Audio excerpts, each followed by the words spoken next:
this is not just a problem of Nigeria. From Lagos, I travel back to Jerusalem.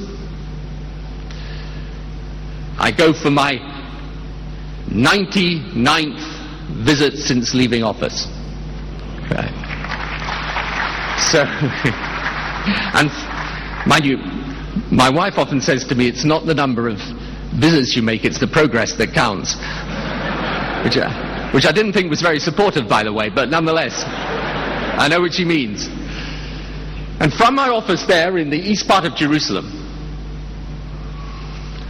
I can see from the top floor there, where our Lord walked and taught and died and was resurrected. And yet now, in that area of the world, there is so much conflict and dissension, and around religion. And I was thinking today of the words of our Lord in the Gospel of Mark, chapter 7, when he quotes Isaiah. And he says, "These people honoreth me with their lips, but their heart is far from me." And I reflect on this city, the holy city in the Holy Land.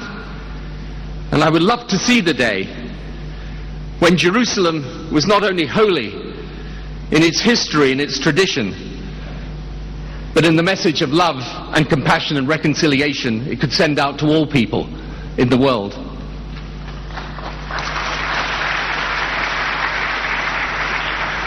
And I hope it can be.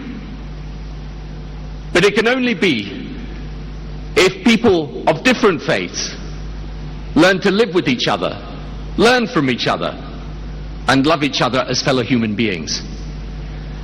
And that message is one of love and compassion. But it is also a message of social justice. For that too is a message of our Christian gospel.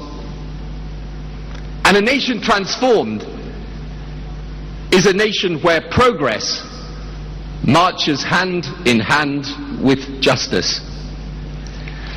This idea of equity, it's not just a legal idea. It's a social imperative, and it's an economic imperative too. Because there will be no transformation of any country in the world today without opportunity being within the reach not of the few but of the many. Because today you can import the technology, you can even import the capital, but the people are the resource. If the people do well, the nation does well. If the people are invested in, the nation is invested in. If the people are able to fulfill their potential, the nation fulfills its potential. This is the rule today.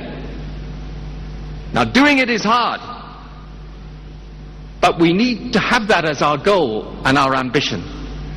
And so when we think of these young people starting their life today, wondering what will become of them, wondering what they will do in the future, we have to be giving them the education and the skills and the wherewithal to operate in a world that's changing so fast around us, and in which the opportunity has to come within the reach of all people.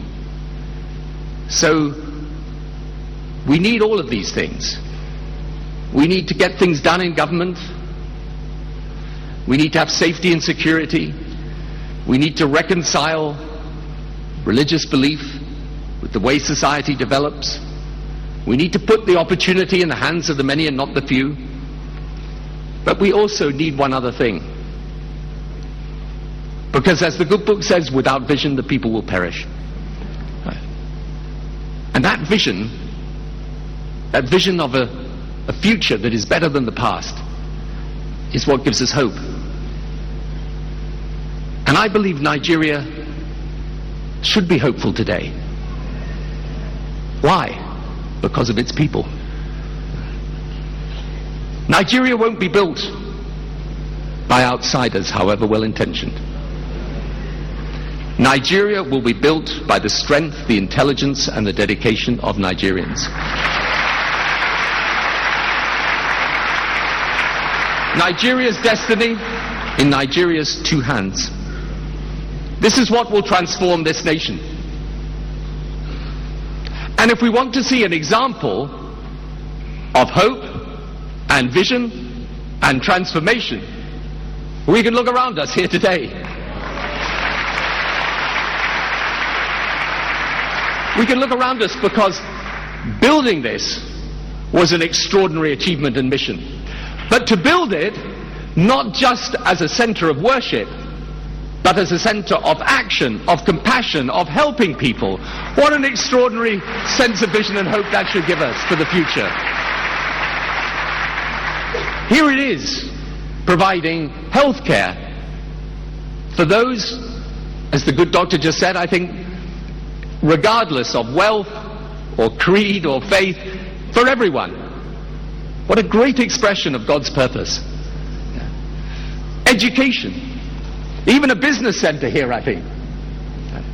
So here we have, in a microcosm of well-intentioned endeavor, here we have the constituent parts of what really does bring about a national transformation and social justice. Here we have a great cathedral built to express the spiritual values of the people and their belief in God. But here we have also God's purpose translated into a mission to help others.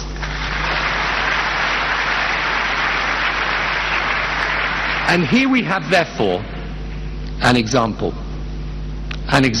of what can be done, an example of what leadership and vision and a sense of purpose can deliver for people.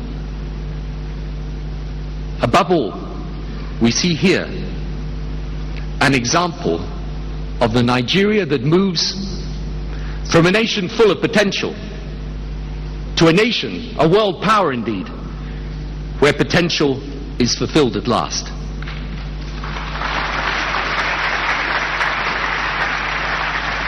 Mr. President, Pastor Paul, distinguished guests, wonderful congregation here today.